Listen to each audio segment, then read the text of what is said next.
আসসালামু আলাইকুম ও রহমতুল্লাহ।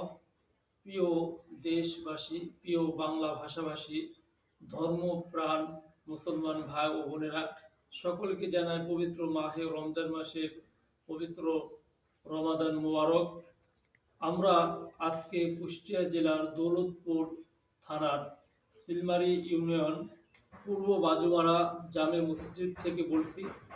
যেহেতু পবিত্র মাহে রমজান মাস শুরু হয়ে গেছে, আমরা চাচ্ছি যে এই যুবক ভাইদেরকে নিয়ে ইফতারি প্রজেক্ট যাকে বলে, আমরা এর মাধ্যমে আমাদের গ্রামের যে আহ, ছেলেরা রয়েছে তাদেরকে এই ইসলামের প্রতি আবদ্ধ করা এবং ইসলামের প্রতি আকৃষ্ট করার জন্য, এবং যাতে করে এই পবিত্র রমজান মাসে এই যে গ্রাম এলাকার যে ছোট অল্প বয়সের যে ছেলেরা রয়েছে এরা যেন ভিন্ন খাতে না যেয়ে তারা যেন ইসলামের প্রতি আকর্ষণ হয় এবং এই পবিত্র রমজান মাসে তারা যেন সিয়াম সাধনা করে।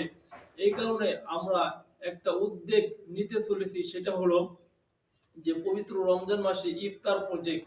এজন্য আপনাদের সহযোগিতা আমরা কামনা করছি। ভিডিওটি ভালো লাগলে শেয়ার করবেন এবং একজন আরেকজন বন্ধুদের কাছে শেয়ার করে দিবেন, এবং আমাদের এই বিষয়ে আপনারা আপনাদের সুচিন্তিত মতামত পেশ করবেন যে কিভাবে কি করলে ভালো হয়। সকলকে অসংখ্য ধন্যবাদ, ভালো থাকবেন।